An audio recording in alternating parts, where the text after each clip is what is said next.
প্রায় 19,000 মেয়েদের জন্য সিট আছে 4,000, যেটা আসলে খুবই অপ্রতুল। সবচেয়ে বেশি যে অসুবিধাটা ফেস করি সেটা হচ্ছে যে আবাসন। একটা ঝুঁকিপূর্ণ অবস্থায় ছাত্রীরা বসবাস করছে। বাংলাদেশে যে বিভিন্ন 64 জেলা, সেক্ষেত্রে 64 জেলার বিভিন্ন নারী শিক্ষার্থীরা আমরা এখানে পড়তে আসি। তো আমরা প্রথম বর্ষতেই সবচেয়ে বেশি যে অসুবিধাটা ফেস করি সেটা হচ্ছে যে আবাসন। যেমন যে মেয়েটা খাগড়াছড়ি থেকে আসছে কিংবা বান্দরবান থেকে আসছে, তার কিন্তু ঢাকাতে আত্মীয় স্বজন থাকার পসিবিলিটি খুবই কম, যার কারণে সে কিন্তু আবাসন সংকটে এবং নিরাপত্তাহীনতায় খুব তীব্রভাবে ভুগছে।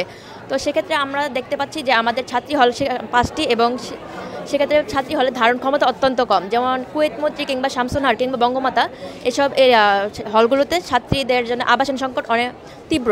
ঢাকা বিশ্ববিদ্যালয়ের নারী শিক্ষার্থীর সংখ্যা প্রায় 19,000 এবং আমাদের যে ঢাকা বিশ্ববিদ্যালয়ের নারীদের জন্য হল আছে 5টা। ছেলেদের সংখ্যা হচ্ছে ঢাকা বিশ্ববিদ্যালয়ে 21,000 এবং ছেলেদের জন্য হল আছে 13টা। প্রায় 19,000 মেয়েদের জন্য সিট আছে 4,000, যেটা আসলে খুবই অপ্রতুল।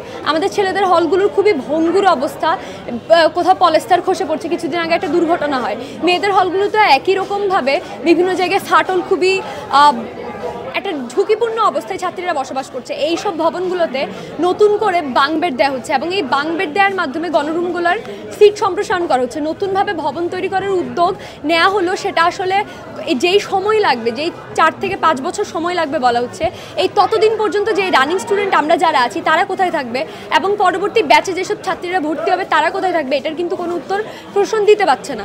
প্রথম দাবি আমাদের সেটা অবশ্যই হচ্ছে যে অস্থায়ী আবাসনের ব্যবস্থা করা। যেহেতু হল নির্মাণ করা একটা লেন্দি প্রসেস, প্রায় 3 থেকে 5 বছর সময় লাগবে।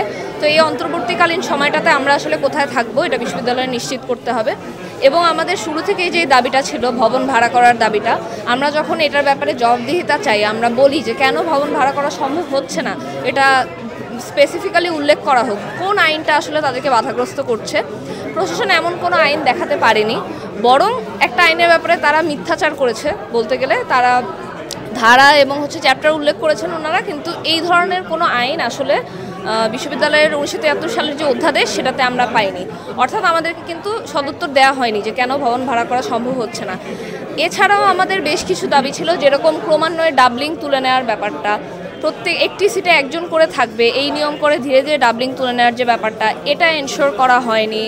এর বাইরে গণরুম বিলুপ্তির ব্যাপারে আমাদেরকে আসলে কোনো কংক্রিট আশ্বাস দেওয়া হয়নি যে গণরুমটা বিলুপ্তি করা হবে। ফলে এক প্রকার নিরুপায় হয়ে আমরা আসলে আমাদের আগামীর যে কর্মসূচিটা এটা ঘোষণা করেছি। উত্তরণ উপায় হিসেবে আমরা বিশ্ববিদ্যালয়ের প্রশাসনকে সাজেস্ট করি যে ঢাকা বিশ্ববিদ্যালয়ের পার্শ্ববর্তী কোনো এলাকায় যাতে ভবন ভাড়া করে আইবিএর ভবন, যেভাবে ফার্মগেটে ভাড়া করে আইবিএ হোস্টেল বানানো হয়েছে, একই রকমভাবে ছাত্রীদের জন্য যাতে একটা হোস্টেল তৈরি করা হয়। মঙ্গলবার সকাল 10টায় ভিসির বাংলোতে আমরা আশ্রয় প্রার্থী হিসেবে যাব এবং আমাদের যে স্লোগান ছিল মূলত সেটার বাস্তবায়ন করব। ভিসির বাংলোতে প্রয়োজনে আমরা অবস্থান করব যতক্ষণ না পর্যন্ত অস্থায়ী আবাসনের সমাধান নিশ্চিত করা হচ্ছে।